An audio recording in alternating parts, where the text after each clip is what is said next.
Hello and welcome. Thank you for joining us on the network service of the NTA. This is Nationwide, and I am Lydia Odije Ochi.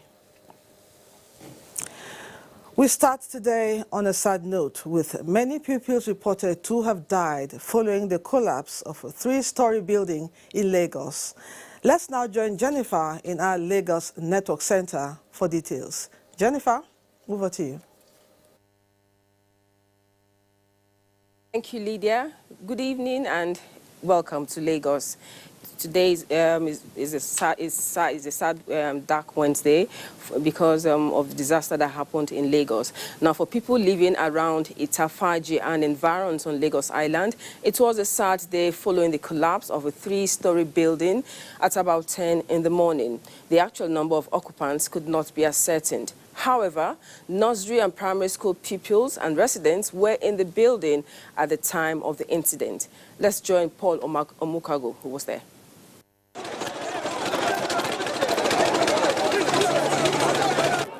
Emotions are high following the collapse of a three-story building at Itafaji on the Lagos Island. The number of people trapped in the building for now is not known. However, the rescue team from different agencies comprising the Federal Fire Service, the Nigerian Emergency Management Agency, the Lagos State Emergency Management Agency, and of course, men of the police and Federal Road Safety Corps are all on ground. We were able to make use of the equipment to lift some of the pillars up and then to rescue people before the coming of this very particular vehicle. We were able to use the spreader, we were able to use the cutter, we were able to use the crane and other equipment available to see that we get the number of people that we can. Though work is still in progress, we are not yet done until we are done. It was around 10 o'clock this morning when we saw the building coming down. Everybody have to run in another way. But we later come back because it's happened unexpectedly. So we have to rush in there and start to rescue some children. The building is an old building, no doubt about that, but it never gave any sort of vibration before today. We had a school on the topmost floor, and that's where we had children casualties. As I speak with you, about 24 persons have been rescued, survivors, and 9 dead. And rescue operation is on. You can see LASEMA, LASCA, and other paramedic agencies and security are on.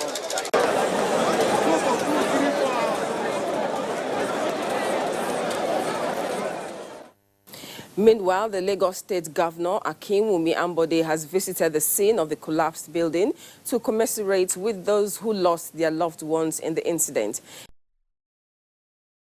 For rescue operation, the governor said the Lagos State government will investigate the cause of the incident to forestall future occurrence. And I have with me in the studio my colleague Paul Omukago, who was at the scene of the disaster. Paul, you were there, and we've heard eyewitness give accounts of situations that and what they observed. What did you notice, and what did you gather from your report? One thing was very clear. The crowd was much, and it was really not easy for the rescue team to gain access to the building. However, the excavator from LASEMA got to the spot, and they are doing some excavation job. And in the process, about 3 children came out from that rumble, and they came out alive, and they were taken to a nearby hospital. There was a school. there? Yes, those children that were rescued were from the privately owned Nigerian primary school. It was on the 3rd floor. So how did they give the figures of this number of students, pupils who were in the school before the collapse, the building collapsed? Yeah, information about that is actually sketchy. Nobody was able to give us the actual number of pupils in that school. And even the name of the school, people in the neighborhood couldn't even tell us the name of the school. That is just the sad aspect of it also. Okay, but how many people are trapped now, including the kids?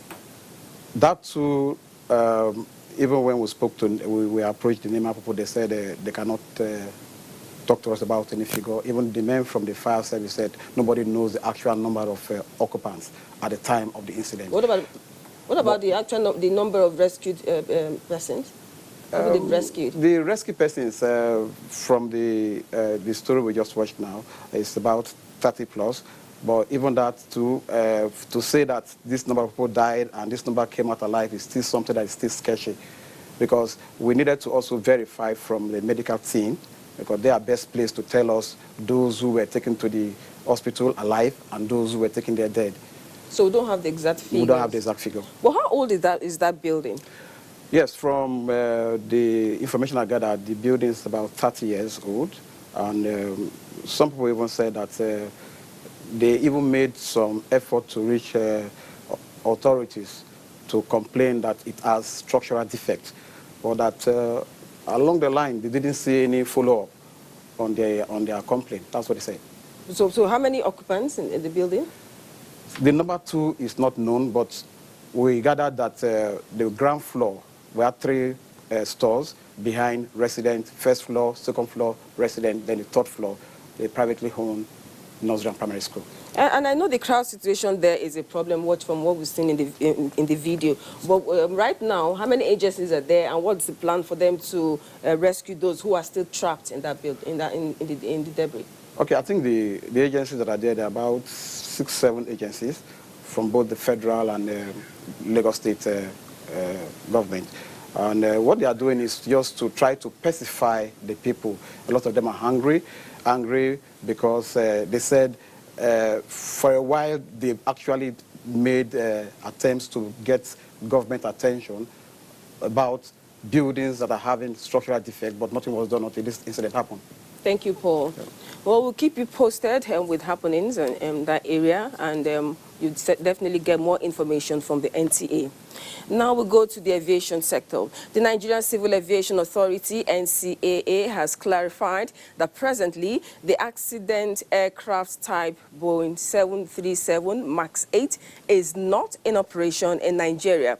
The General Manager Public Relations, NCAA, Sam Adurogboye, who stated this in Lagos, assures the flying public of their safety. Elizabeth Ewuga reports. When Ethiopian airline Boeing 737 MAX 8 crashed on Sunday, the 10th of March 2019, killing everybody on board, it became the second time in less than 6 months that particular plane model was involved in an accident. The first crash was in Indonesia, October last year, killing 189 people on board. In both cases, they were brand new planes, but faltered minutes after takeoff and plunged into a deadly descent, leaving no survivors. No doubt investigations are on, but this latest crash has renewed questions about the safety of the 737 MAX model airplanes unveiled by Boeing in 2017 and sold as a fuel-efficient, technologically advanced upgrade to its popular 737. We should not judge to conclude that there is a particular fault until it is proven and established. They will find out what happened. Let's wait for that. But for now, we don't have it in Nigeria. On allegation that an indigenous airline has ordered 10 of such Boeing 737 MAX 8 to fly the Nigerian airspace, the GM Public Relations NCAA comment. No Nigerian should expect that whatever happened now, they would have found a solution to it before they has arrived. And whatever gone wrong, if there is any, we inform the manufacturer to now correct it in their own. Meanwhile, the management of Ethiopian Airline in Nigeria has opened condolence registers at their offices in Abuja, Lagos, Kano, and Enugu, as 2 Nigerians were involved in the crash, Professor Pius Adesome and Ambassador Bashua Abiodun. Ethiopian Airline has also grounded all Boeing 737-8 MAX airplanes in its fleet for now in Lagos. Elizabeth Ewuga, NTA News. From Lagos, back to Lydia in Abuja for more on Nationwide. Many thanks, Jennifer. Still on the Ethiopian air crash, the federal government has joined other nations in the aviation world to formally ban the use of Boeing 737 MAX 8 aircraft into Nigeria's airports. The Minister of State for Aviation, Hadi Sirika, who announced this while briefing journalists after the meeting of the Federal Executive Council, said this is in response to the safety concerns regarding the aircraft now being investigated.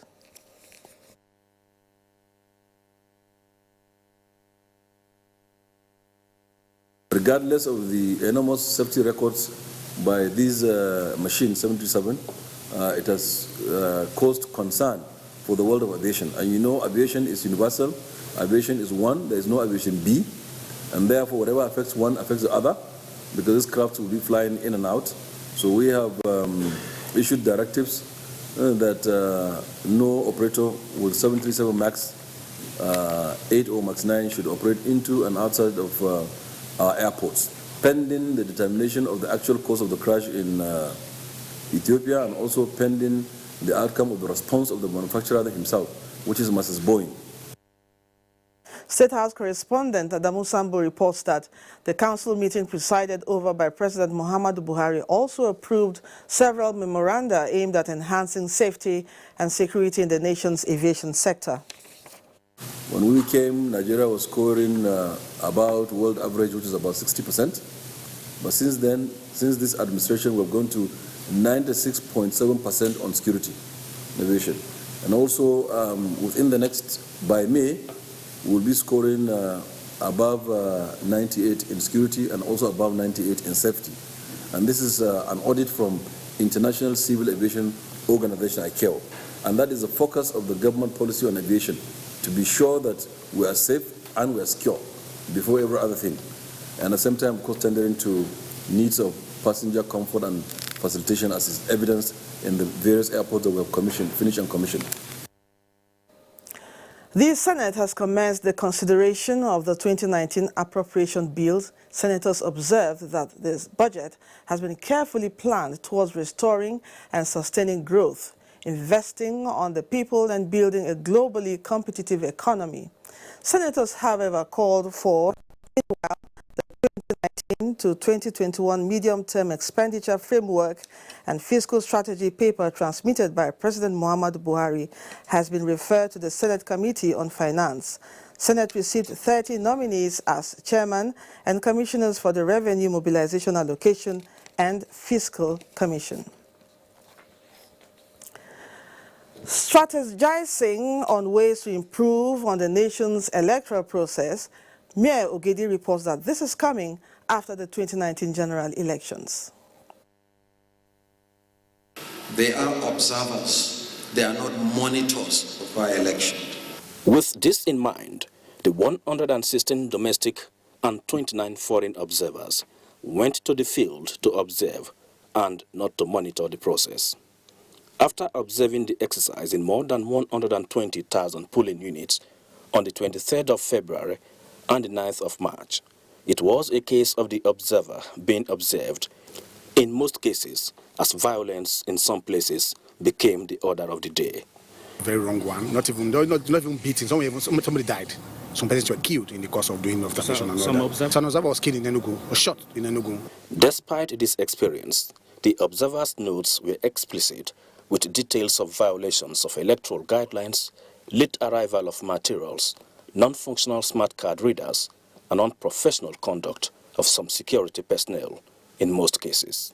So, what is the way forward? If you can use technology to transmit election results from the polling unit, it will build citizens' confidence in the process. The INEC should actually ensure that the polling officials arrive there an hour before voting starts. This debriefing exercise serves as a precursor to the more comprehensive reports that the Commission is expecting from the various groups. If these recommendations are implemented by the Independent National Electoral Commission, INEC, there is going to be a great improvement in the elections come 2023 and some off-season elections before then. However, the observers will still go to the field on the 23rd of March 2019 to observe some of the elections that are yet to be concluded by the independent National Electoral Commission, INEC. After that, they will going to submit their reports officially to INEC for deliberations and implementation. Mayor Ogidi, NTA News. Thanks, Mayor. Still on elections. There are calls for politicians and the electorate to imbibe right democratic culture in consolidating good governance and development. A fallout of NTA's current affairs program Tuesday Live has discussed and stressed that politicians must recognize that leadership is about service, not financial enrichment. Talat Ezrike has more. Since the return to democracy in 1999, Nigerians gear up every 4 years to elect their leaders. The exercise, analysts say, is characterized with irregularities as issues such as rigging, ballot box snatching, godfatherism, vote buying, imposition of candidates and violence were almost the order of the day. But there is a change in the ugly narrative, especially with the play out at the recent election, as the pattern of voting moved from party to individuals in order to advance the nation's democratic culture. It was a positive development because some being political and party leaders, they thought the party was their personal property or their personal estate. So because of greediness and irresponsibility, they lost their states. Simple adherence to internal democratic processes of getting the people's choice to fly the party, flag, honestly speaking, is a serious problem. Make public offices financially unattractive. First of all, it is only in underdeveloped countries that membership of the legislative houses are full-time business. It is normally part-time, and you only get sitting allowances. For others, the need for restraint on matters that overheat the polity. Politicians don't always adhere to the rules. And if they do that, we are not going to have issues. We're not going to blame INEC for people who are snatching buses. Every person, whether it is this candidate E, candidate EB, candidate C, candidate Z, anything that happens in that particular constituency, that particular politician should be held responsible. All right. The way forward, many agreed, is for a collective resolve in building right democratic culture for sustainable development. Talati Ezerike, NTA News. Kaduna State government has directed security agencies to ensure strict enforcement of the dusk to dawn curfew imposed on Kajuru local government area and parts of Chikun. A statement by the Senior Special Assistant to the Governor on Media and Publicity, Samuel Aruan, says security assessments necessitated the imposition of curfew on the communities. The dusk to dawn curfew is also extended to Kujama and Maraban Rido, both in Chikun local government area. The Kaduna State government appeals to the affected communities to bear with the inconveniences that will be brought about by the curfew and cooperate with security agencies to restore normalcy to the area. And from Taraba State, Governor Darius Ishaku has reduced the 24-hour curfew imposed on Jalingo, the state capital, indefinitely. The curfew is now to run from 6 o'clock in the evening to 4 o'clock in the morning. A statement issued by the Chief Press Secretary to the Governor Hassan Mijiniwa calls on the people to remain law-abiding as they go on with normal businesses within the stipulated time, while security agencies are to ensure strict compliance with the directive. It's nationwide on the network service of the NTA. We take some messages now. The news continues shortly. Don't go away. These days, people... Welcome back. Let's turn attention to Port Harcourt, where Mina is on standby with more reports. Mina, good to see you.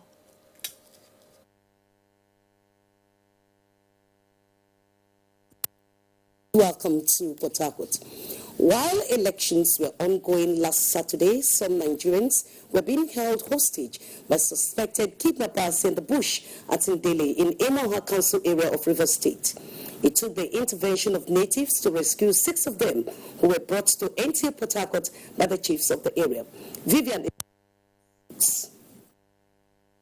One of the 6 rescued victims, an aide to the secretary of Emoha Council, said more than 15 of them were abducted by unknown persons on the eve of the elections along the Rumuji axis of the east-west route and taken into captivity in Ndele farmland. For 5 good hours. So we now met a farmer, an elderly man. He now told the man, he was still with his gun, he now told the man to take me out. We were free by the grace of God, through the power of God that I've sent through Iwe, children and his boys to Chiefs of the area said the victims were rescued by the assistance of the youth and hunters in the communities. These people come from outside and only co-opt some of our native people, some of our own boys, to carry out this type of, dehumanizing act. The government and the security agencies should come to a roundtable conference with us, with the leaders of that community, so that we can kill this devil once and for all. Our boys this time rose up to the challenge of this kidnapping thing, because nobody is happy. Relevant authorities to intensify efforts at securing lives and property of citizens, especially with the recurrent incidents of adoption. Vivian Izadifi, NTA News. Business activities have resumed in Port Harcourt after the heightened tension that trailed the March 9 State House of Assembly elections. Chidebere Onya, who went round the metropolis, has the reports.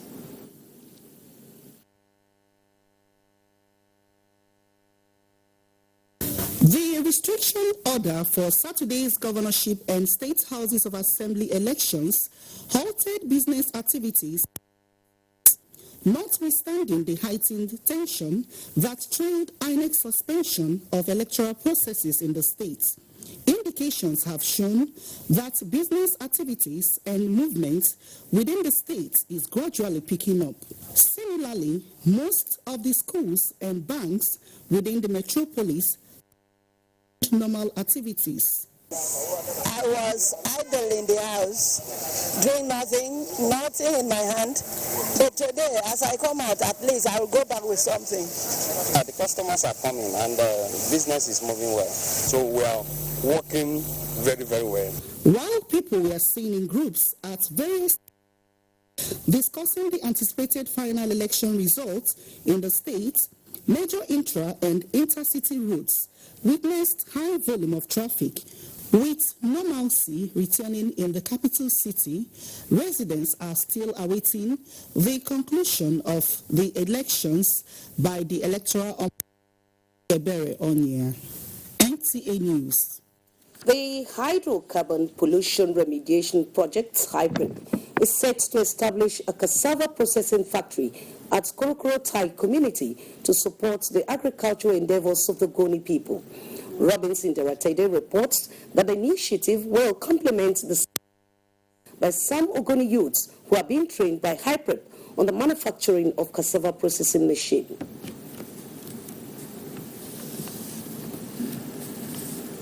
Agriculture, particularly the cultivation and processing of cassava, is a major occupation of the Goni.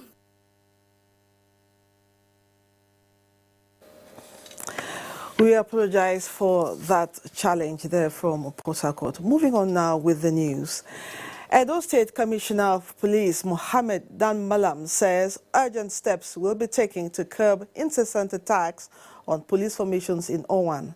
He was in Owan East local government for an assessment of the attack on the divisional police station in Afuze. David Aire reports. Some officers of the division had gone on outside duty when the armed men attacked the station on Tuesday night. Part of the building was set ablaze while the divisional police officer Tosimani Ojo, Inspector Sado Isaac, a woman sergeant Justina Aromo, who is pregnant, and Corporal Glory David were killed by the armed men. I don't ascertain what actually caused the problem because at the police station they couldn't get, they couldn't carry the guns. And we don't even actually know because they didn't remove anything. We had gunshots. Nobody knew what happened. We only had gunshots. Enter somewhere with it there. It was then I was able to get through to my AO and other staff. And they told me the situation that they are inside the office, they cannot come out because of the situation. But that they are all safe. And even though they shot a lot of, they shot so much, there was a lot of shooting. And what they use in blowing this car, I think it's a bomb. So they were shooting sporadically for quite some time, and my staff was still inside. The attack on officers and men of the Nigerian police has become quite unusual in Owan. On the 14th of July last year, 4 police officers were attacked at a checkpoint in the area, killed and burnt inside their patrol vehicle. On the 23rd of January this year, the APC House of Assembly candidate in Owan West, Mr. Ohio Ezomo, was kidnapped, while his orderly was killed on the spot. What we are going to do now, we have a strong synergy now between the police, the Nigerian military, the DSS, and other security agents. We are assuring the members of the public that something like this would never happen under my leadership. I just took over not quite long, but we are going to look at it critically, and whoever is involved will be brought to justice. Some improvised explosive devices were recovered in the INEC premises and detonated by the police. In Afuze, David Ire, NTA News. Our next report from Abuja says the House of Representatives has resolved to set up a committee to investigate the alleged shortfall of the 2019 general elections. The decision was reached after extensive deliberations by lawmakers Wednesday, following a motion tabled under matters of urgent public importance by Representative Sunday Karimi on the declaration by INEC of inconclusive elections in 6 states of the Federation. Members unanimously agreed that as an evolving democracy, Nigerians' electoral laws should be amended to avoid such situation in future. Details of this and more in subsequent bulletins. An independent National Electoral Commission, INEC, must do a better study analysis at places where electoral violence and malpractices occurred and prevent reoccurrence during the forthcoming supplementary elections on March 23rd. Experts on NTA's Good Morning Nigeria emphasized this while reacting to the inconclusive elections in some states at the governorship and state houses of assembly elections. Oyeyemi Ajayi has the details. Reactions have continued to trail the declaration of elections in 6 states of the Federation as inconclusive by INEC. As some believe it is a right step in the interest of the country, some are of the view that more should have been done rather than declaring the elections inconclusive.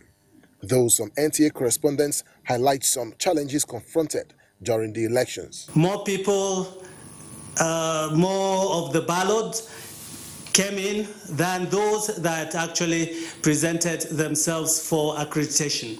And then the second reason was the abandonment or the non-use of the smart card reader. There were a few number of security personnel in many polling centers. There are some without a single policeman. Some analysts criticize that for an election to be declared inconclusive, there should be judicial inclusion with proper verification of evidences. I think it's more of a judicial act than an administrative act, because we are talking about stopping a process in the middle of the road, a process that has already begun. Now, in River State, there was security presence, but there was now other security presence which countered. The police is the lead security agency for elections. But in between, there were, I can't say now whether they were state actors or non-state actors, but they were in uniforms. Politicians and their irresponsibility needs to be called out by every citizen of this country, and we need to encourage the electoral management body to stick to the rules. The guest urged INEC to ensure that the forthcoming supplementary elections must be credible, while advising the people to become law-abiding during the process. In Abuja, Oyeyemi Ajayi, NTA News. And from Kano, Emir of Kano, Malam Muhammad Sanusi II, has asked the people of Kano State to remain steadfast and supportive to democratic processes. The Emir made a plea in a special broadcast to the people of the state on the need to live in peace, irrespective of political differences. Mansour Aliyu Hassan reports. The need for peace to prevail among the people of Kano State necessitated the Emir of Kano, Malam Muhammad Sanusi II, to make passionate appeal for harmonious coexistence. He said Kano must remain a reference point on account of its cosmopolitan nature. We urge the people of Kano to remember that our great state has a reputation and the world is watching us. We should avoid any actions that will bring this state to ridicule and reduce the esteem with which other people hold Kano. Emir Muhammad Sanusi II urged people in the state to remain calm and pursue their legitimate businesses. Meanwhile, former governor of Kano State and senator-elect for Kano Central, Malam Ibrahim Shekaru, also called on the people in the state not to disrupt peace on account of inconclusive election. I therefore wish to urge all our fellow citizens of Kano, men and women, particularly supporters of various political parties, to exercise restraint and exercise extreme patience and tolerance. In Kano, Mansour Aliyu Hassan, NTA News. Sokoto is our next port of call, and here is Umar with reports making the rounds in that zone. Over to you. Media, welcome to Seats of the Caliphate. Sokoto State Police Command has assured families of officers that lost their lives in active service that the culprits will be traced and brought to book. Commissioner of Police Koji Aminu Kwabi stated this while presenting cash assistance from Sokoto State government to the families of 2 police officers. Shehu Muhammad Detti completes the story. Every job has its own negative consequences, either in the course of carrying out the duty or after retirement. In the case of police officers, the most difficult and inevitable negative consequence is losing life in the course of carrying out their duty. ASP Abubakar Mesaje and Sergeant Usman Ibrahim are the 2 police officers that lost their lives in an ambush by armed bandits in the Isa local government area of Sokoto State. Commissioner of Police Koji Aminu, while condoling the families of the 2 deceased officers, described death as inevitable, urging them to bear the irreparable loss. The assistance from the Sokoto State government is to reduce pains and tension to the deceased family. Take solace in the fact that it is God that gives and it is God that takes. And I pray that He gives you that energy to bear the loss. Wife of one of the deceased police officers, Mariam Abubakar Mesaje, eldest son, Sergeant Sani Abubakar, and nephew Hawa'u, described their death as will of God, praying Allah to forgive and grant them Jannatul Firdaus. In a brief ceremony, Commissioner of Police Koji presented the cash assistance of 1 million naira to each of the deceased family. In Sokoto, Shehu Muhammad Detti, NTA News. The policies and programs of President Muhammadu Buhari had impacted positively on the lives of Nigerians. Wife of Kebbi State Governor Aisha Atiku Bagudu stated this at an event to celebrate the victory of the president at the presidential election. Abdul Jalil Muhammad Bawa reports. Addressing the gathering, Hajia Aisha Atiku Bagudu explained that President Muhammadu Buhari anti-corruption policies had made impact in the executive, legislative and judicial arm of government, saying that the president installed due process, probity and accountability in all sectors. She also expressed confidence on the ability of President Muhammadu Buhari and Governor Atiku Bagudu to deliver Nigeria and Kebbi State to the next level of development. Hajia Aisha also acknowledged the contribution contribution of women and youth during the electioneering campaigns. Speaking at the event, some stakeholders commended Nigerians for giving the president the second-term mandate and assured them that President Muhammadu Buhari will not fail them. They said APC government will continue to support women and youth empowerment programs, health issues and education, among others. In Benin Kebbi, Abdul Muhammad Bawa, NTA News. That's all from this end. Let's now join Maiduguri for more news in that zone.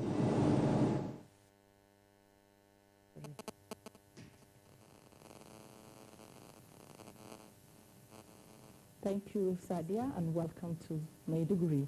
Borno State Governor Kashim Shettima has expressed appreciation to the electorate in the state for the massive votes given to the APC candidates in the just concluded 2019 general elections. He said this following the declaration of Professor Babagana Umar Zulum as the winner of the governorship election in the state. Muhammad Guni reports. Governor Kashim Shettima described the massive vote given to Professor Babagana Umar as unprecedented in the political history of Borno and expressed appreciation to the people for their unflinching support to the APC.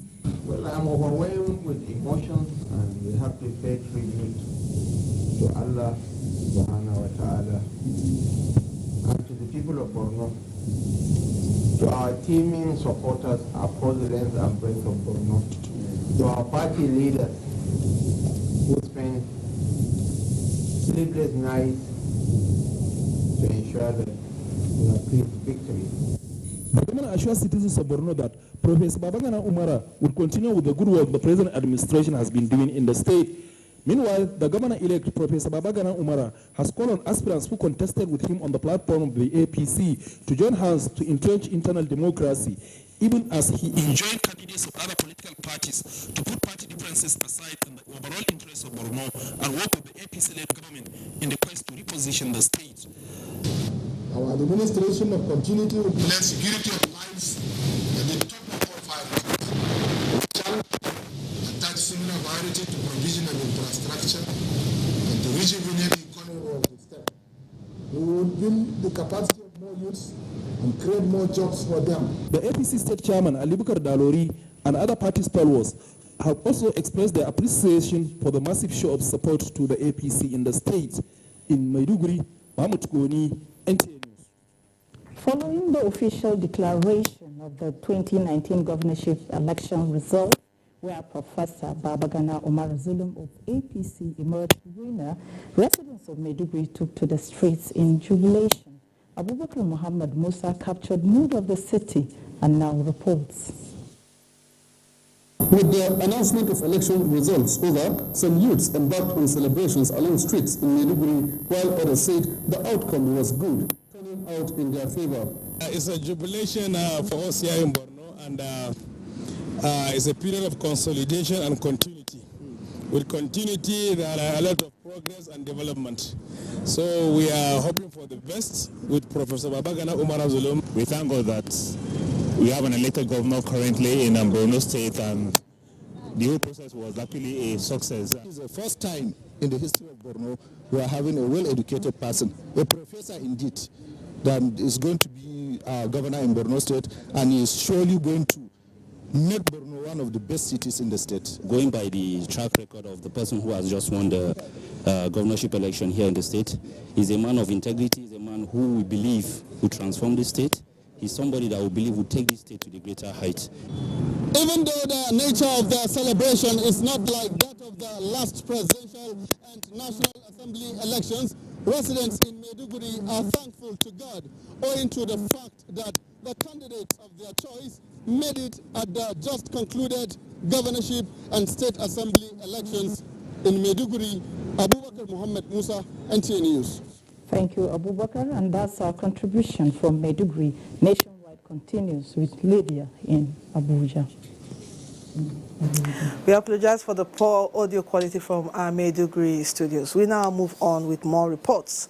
Wife of the President, Aisha Muhammadu Buhari, has expressed gratitude to the Nigerian women and youths for their support towards the victory of President Buhari during the February 2019 general elections.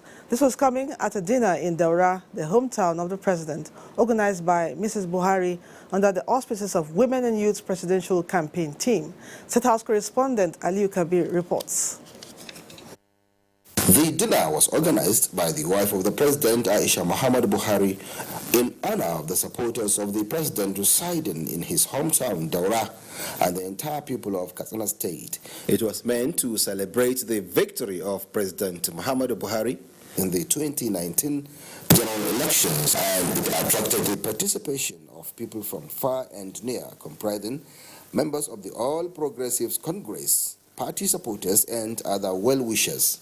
While expressing gratitude for their massive support towards the victory of President Muhammad Buhari, the wife of the president called on them to continue to give their support for more dividend of democracy. I would like to thank the Daura people and the entire people of Katsina State for their maximum support. For 16 years, there are so many people that are here tonight that never changed their mind right from inception or right from the day my husband joined politics up to today. We thank them so much. May God reward them.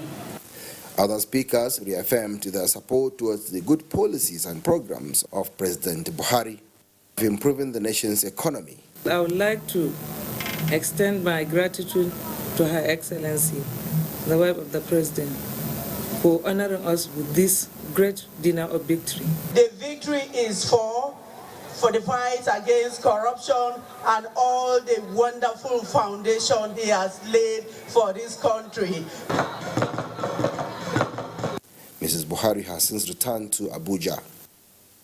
Aliu Kabir, NTA News.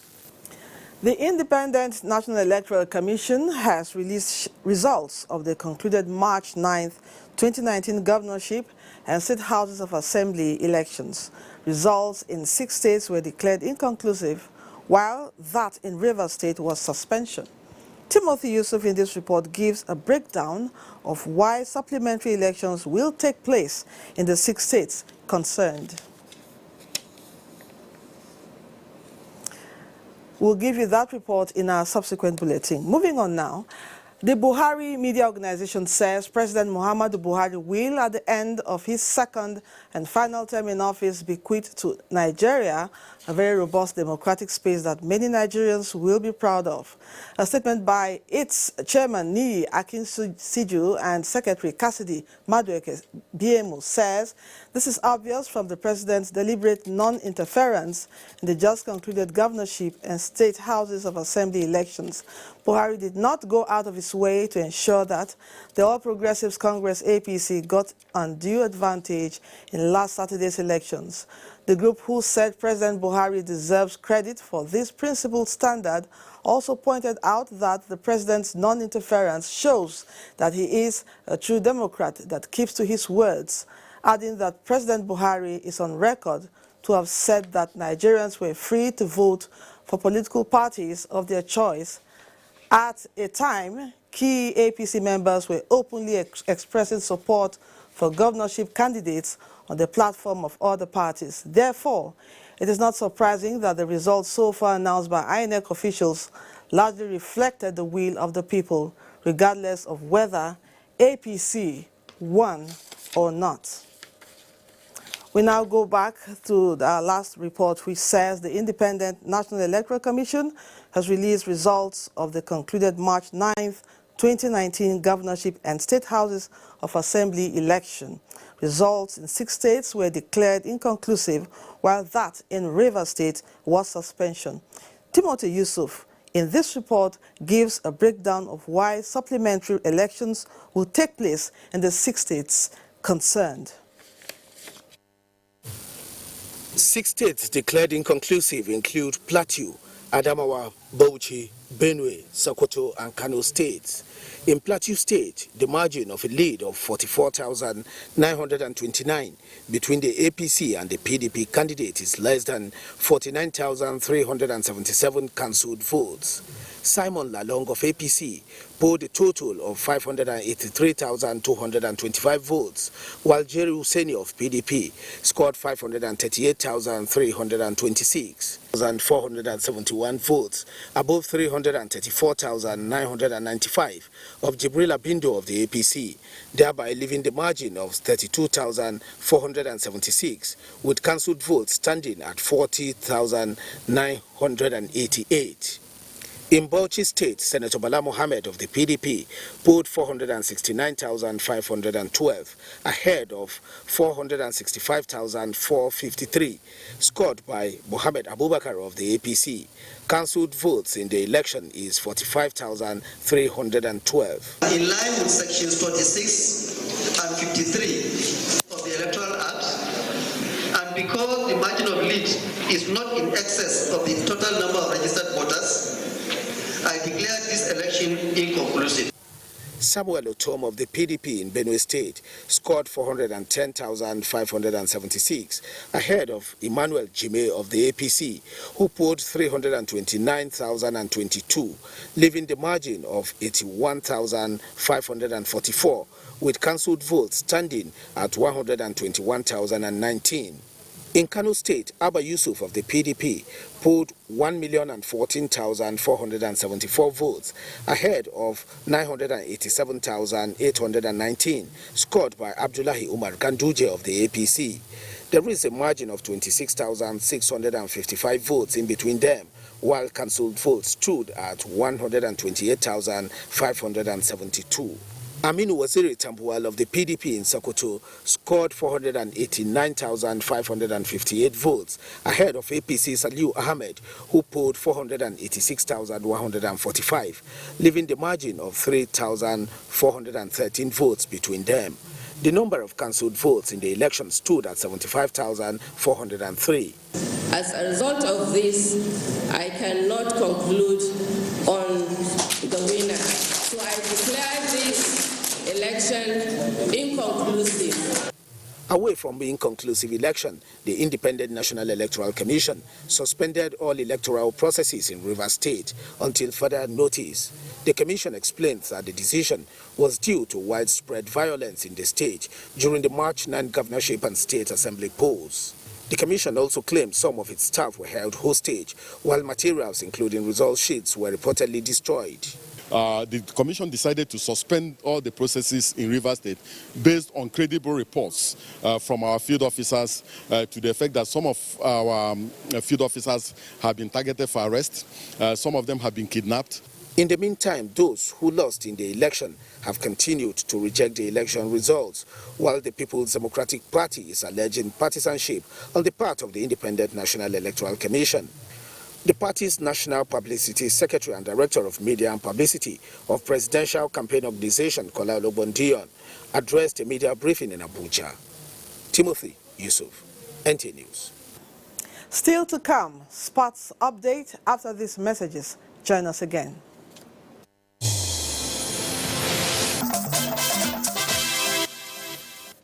For stories around the globe, let's join Ilyasu Ali Yakubu. Thank you for joining me on this segment of the news.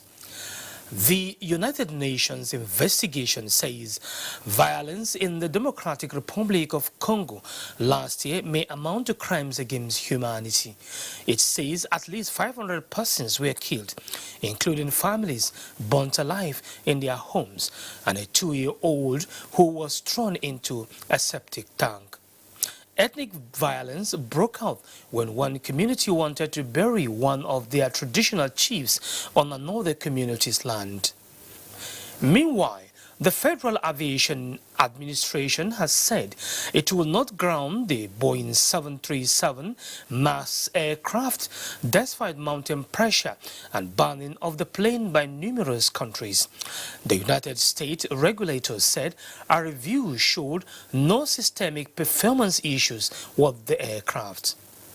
The Ethiopian Airlines plane crash is the second fatal accident involving the 737 MAX 8 model in 5 months. Once again, just as the last time, the Brexit deal was rejected in Parliament. Reaction by European Union leaders was prompt and coordinated. European politicians tweeted to say how disappointed they were as businesses and citizens across the European Union and United Kingdom now face more agonizing uncertainty, and the vote in the House of Commons brought to a no-deal Brexit. The EU's chief Brexit negotiator, Michel Barnier, best summed up the European mood when he insisted the EU had done everything it could and that the deadlock could only be solved in the UK and there will be no more negotiation. Well, that's it on this segment. The news continues. My name is Ilyasu Ali Yakubu. And now sports. New office building of the Nigeria Football Federation, NFA, is yet to be occupied almost 6 years after inauguration in 2013. Have a pleasant evening watching our programs. I'm Lydia Odidiochi saying bye for now.